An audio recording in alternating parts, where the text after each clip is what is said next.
Donald Trump agrede a Canadá y Carney responde que estás en guerra cuando te atacan y a nosotros nos atacaron. Y casi al mismo tiempo, el vicepresidente de los Estados Unidos, J.D. Vance, dijo que Canadá era un estado. Y después dijo que se había equivocado, que era un lapsus. Pero ¿qué tal es el lapsus? We have to remember, Canada is a state. Sorry, Freudian slip. Y por el lado de Canadá, pues el tono no es más suave. Doug Ford, premier de Ontario, dijo literalmente, "He can kiss my ass". Él puede besar mis posaderas, por decirlo de alguna manera. Tienes mucho lugar para besarme el trasero. Recogimos las declaraciones y los insultos de lado y lado de esta pelea de vecinos y les vamos a contar cómo nos afecta directamente a ustedes. No crea que en esta pelea de vecindario usted simplemente va a ser un observador. El matón del barrio también lo incluyó a usted en este conflicto. Nadie puede decir que Canadá no negoció. Estaba dispuesto a retirar los contraaranceles sobre el aluminio, sobre el acero y los automóviles si Estados Unidos reducía sustancialmente los suyos.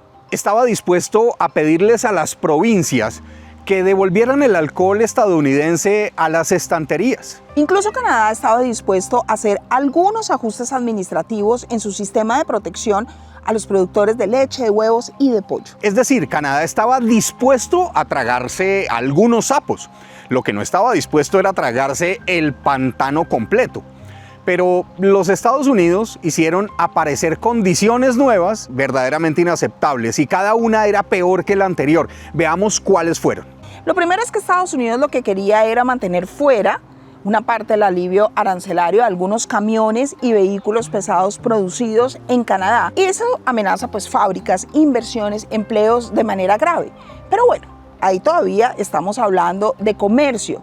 Nada del otro mundo. Pero llegó la segunda nueva exigencia. Estados Unidos pretendía limitar la capacidad de Canadá para celebrar acuerdos comerciales con otros países. Y ahí sí cambia completamente la conversación, porque eso es como si el vecino llega a su casa y le dice, usted a quién puede recibir de visita y a quién no. Usted a su casa invite a quien quiera, pero yo a mi casa invito a quien se me da la gana a mí. Pero todavía había otra exigencia más de los Estados Unidos y es que ellos querían que Canadá flexibilizara reglas que obligan a productos estadounidenses a llevar información bilingüe y normas que promueven y protegen el contenido francófono en plataformas digitales. En pocas palabras, lo que quería era que las etiquetas de productos hechos en Estados Unidos con destino a Quebec no tuvieran información en francés. A ver. Carney lo resumió así. Ellos pidieron mucho y ofrecieron muy poco. Y además, lo que pidieron fue que Canadá prácticamente se diera su autonomía comercial y su soberanía de relaciones internacionales. Inaceptable. Pero eso no fue nada. Si las conversaciones se rompieron sin llegar a un acuerdo, lo grave no estuvo ahí, sino en lo que vino después, cuando apareció David Eby, el primer ministro de BC, quien dijo, si les permitimos a Estados Unidos decidir con quién comercia Canadá, terminamos convertidos en el equivalente económico al famosísimo Estado 51. La sugerencia de que Canadá deje de comerciar con otros países o reduzca su comercio con otros países porque los estadounidenses nos lo ordenan, nos reduciría al equivalente económico del Estado número 51. Y eso nunca será aceptable. Y después de que Eby hiciera esa advertencia, hombre, sale Trump diciendo que Canadá quiere los beneficios de ser un Estado sin serlo.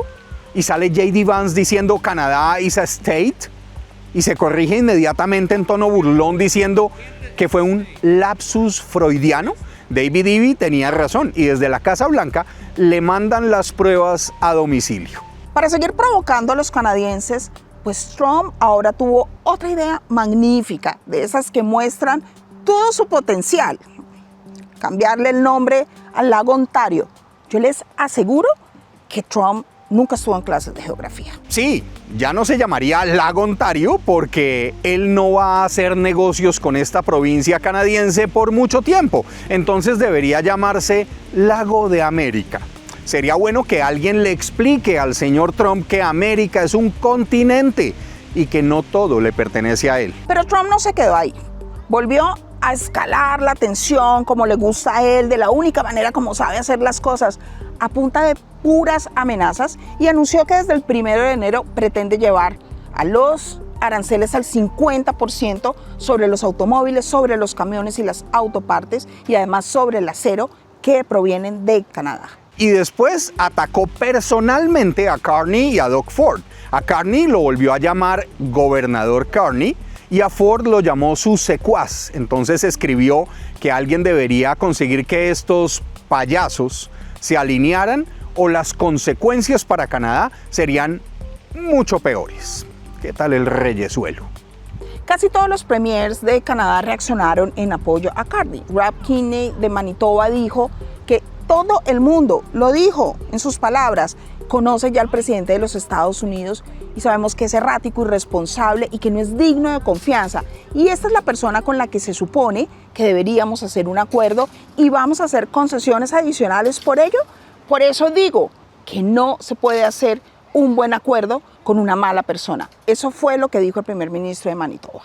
Y aquí es donde se pone bueno el tema, porque Doug Ford, el primer ministro de Ontario, perdió completamente la paciencia y digamos que no eligió precisamente un lenguaje de diplomacia vaticana. Ford llamó a Trump matón, lo llamó perdedor, dictador y dijo que no aceptaba consejos del rey de las bancarrotas.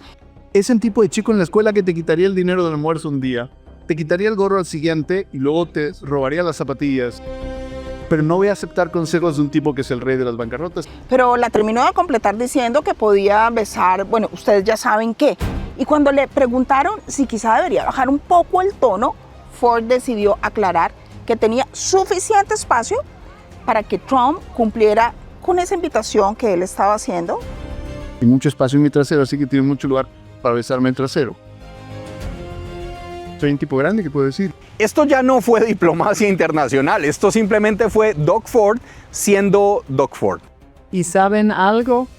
Tengo más coraje y más cerebro en el dedo meñique de mi pie que él en todo su cuerpo. Pero detrás del espectáculo dijo algo muchísimo más serio para Canadá. Según él, este país debe estar dispuesto a ponerlo todo sobre la mesa.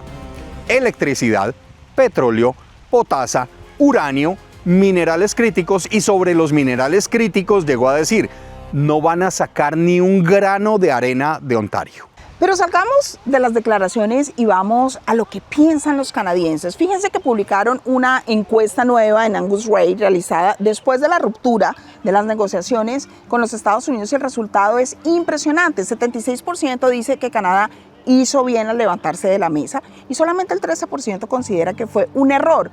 Y ojo en esto, entre quienes votaron conservador en las últimas elecciones federales, 53%, también dicen que Canadá hizo bien en marcharse antes de aceptar un mal acuerdo. Es que aquí no solamente esto es una negociación comercial, también hay asuntos de soberanía que hay que controlar con los Estados Unidos. Y este dato me encanta porque significa que esto ya no cabe cómodamente en el cajoncito de liberales malos contra conservadores buenos o viceversa. No, hay una discusión nacional mucho más grande, mucho más profunda que la tontería de ver la política como si fuera un partido de fútbol. Incluso hasta Pierre Poilievre, que sigue siendo oposición, como debe ser, estuvo de acuerdo con que Carney se retirara de las negociaciones antes de firmar algo que atenta en contra de los intereses de la nación canadiense. Ahora, tampoco confundamos esto con Canadá bueno, Estados Unidos malo. Esto no es un partido de fútbol y tomemos partido por nuestro equipo de fútbol. Porque dentro de Estados Unidos también hay quienes no están de acuerdo con los delirios de la administración Trump. Eso es muy cierto. Por ejemplo, Mike Pence, quien fue vicepresidente de Donald Trump, dijo que lo último que necesitaba la economía de los Estados Unidos es una guerra comercial con Canadá. Mi esperanza es que por el bien de las familias estadounidenses y de la economía estadounidense, lo que veamos aquí sea una negociación y no una confrontación en una guerra comercial.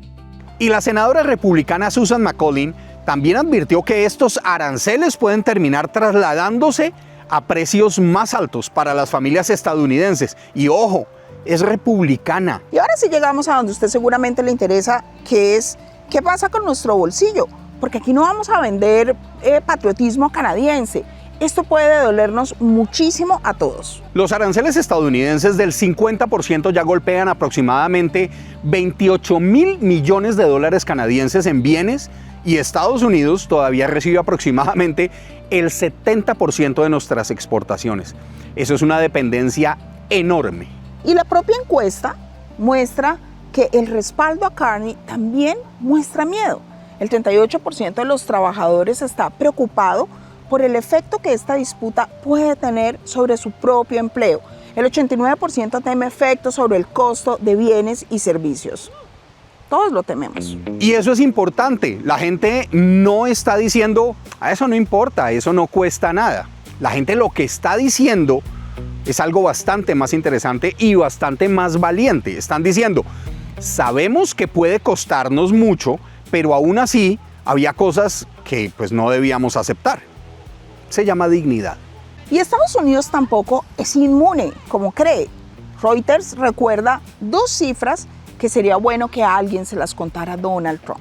Aproximadamente el 85% del potasio, la potasa, que utiliza Estados Unidos viene de Canadá, que es un agrofertilizante.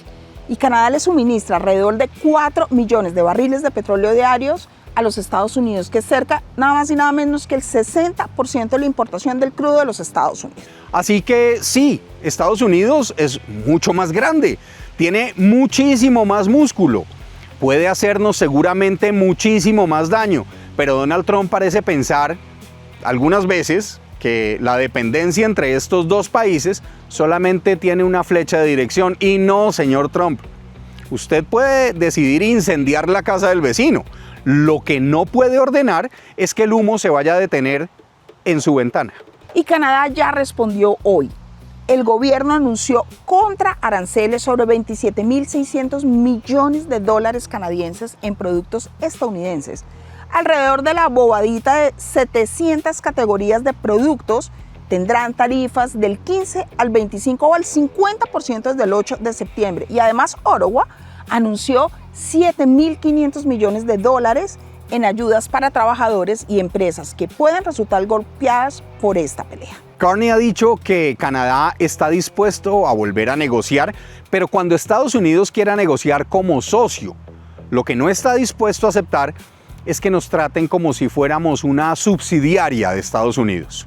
Y esto resume todo este problema, pues los Estados Unidos puede ser nuestro principal cliente, nuestro principal socio y nuestro vecino más importante. Pero ser importante no convierte al vecino en el dueño o el propietario de Canadá. Si mañana aparece un acuerdo razonable, estable y beneficioso para los dos países, pues que Canadá lo firme, no faltaba más. Pero firmar cualquier cosa solamente porque Donald Trump amenaza con hacernos daño, pues no sería negociación, sería aceptar que el tamaño de la economía estadounidense le concede derecho de mando sobre Canadá. Y ahí es donde entendemos por qué Carney dice que lo que pretende Estados Unidos es acabar con la economía canadiense para quedarse con este país. Y quizá ahí está la pregunta que realmente importa, porque todos sabemos cuánto pueden costar los aranceles. Lo que habría que preguntarse es cuánto cuesta acostumbrarse a que otro país decida sobre el país en el que uno vive o en el que muchos nacieron. Los viejos decían que había que tener cuidado cuando uno se empeña demasiado en poner al otro de rodillas, porque incluso de rodillas todavía puede morder. Y a esa altura, el mordisco puede resultar particularmente incómodo. No olviden seguir a nuestro canal aliado NorTV News. Esto es Canadá tal cual. Los invitamos a ver las noticias de Canadá y el mundo en nuestro canal aliado NorTV News y a seguirlo en YouTube y Facebook.